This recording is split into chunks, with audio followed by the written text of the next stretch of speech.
The low whistle, or concert whistle, is a variation of the traditional tin whistle, pennywhistle, distinguished by its lower pitch and larger size. It is most closely associated with the performances of modern Irish musicians and groups such as Riverdance and Davy Spillane, and is increasingly accepted as a feature of Irish traditional music. In both kinds of music, the low whistle is often used for the playing of airs and slow melodies due to its haunting sound. However, it is also becoming used more often for the playing of Irish jigs, reels and hornpipes, it being easier to produce some ornamentation on the whistle due to the size of the finger holes. The most common low whistle is the melodies, pitched 1 octave below the traditional D whistle. A whistle is generally classed as a low whistle if its lowest note is the G above, middle C lower.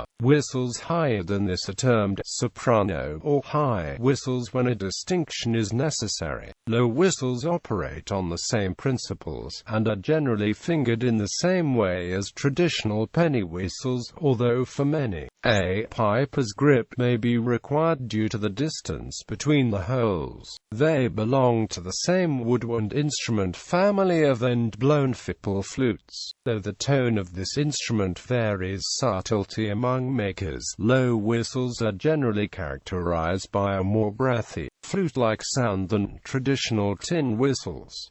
Early history. While the precise history of the low whistle is often debated, it is known that various kinds of vertical fipple flutes have existed in antiquity. The fipple flutes developed during the 16th century were the ancestors of today's low whistle, carrying through from early transverse flutes the 6-hole design tradition and conical bore shape. They were originally of wooden construction, but the late 17th century saw more extensive use of metals such as brass and nickel. The metal was usually rolled and soldered, and further developments included the use of a tuning slide. These metal vertical flutes were found throughout Ireland, Britain, Canada, and the United States. The modern low whistle. English flute maker and jazz musician Bernard Overton is credited with producing the first modern low whistle in late 1971, which he made for Finbar Furey after Furey's prized Indian bamboo whistle was destroyed while on tour. Unable to repair it, Overton attempted to produce a metal replica, and Finbar and himself spent many hours in the shed at the back of Bernard's house in Rugby, designing, testing and ultimately perfecting the flute. The first few were named the Furey Overton flute, but when Bernard gave up his job to hand make them full-time, they decided to market them as the Overton flute. The first resulting instrument was essentially an oversized tin whistle made of copper pipe with a wooden plug, but was quickly replaced by the aluminium one. While Overton was unsatisfied with its performance, he subsequently refined the design with an all-aluminium construction, producing a whistle in A. Impressed, Finbar requested a G version for his trademark Lonesome Boatman performances. Later, according to Overton, he then asked for a whistle in low D, the same pitch as for the concert flute. This I called a tenor D flageolet, but most musicians came to call it the low D.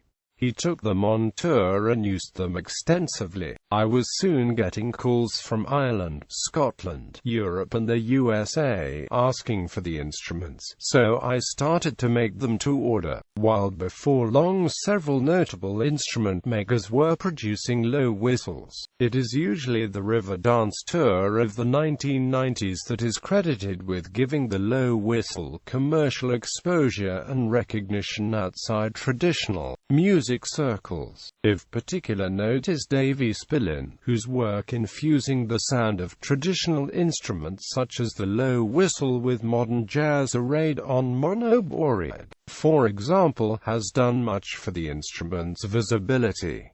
In Irish traditional music, unlike the regular penny whistle, the low whistle is a relative newcomer to Irish traditional music, and some criticize it for attempting to fill a musical role already well served by the tin whistle and Irish flute. To others it is viewed as a transition instrument for players seeking to eventually learn the seemingly more prestigious fluty hornpipes. While it is true that many skills learnt on the low whistle carry over to these instruments, some of the greatest players of traditional music have been associated with the low whistle, and have helped foster its reputation as a highly versatile and respected instrument in its own right, with a unique and evocative sound. Much like the Irish flat-backed bouzouki, the low whistle can be seen as a product of a period when experiments in instrumentation were commonplace in traditional music, and musicians sought diverse and innovative means of expression.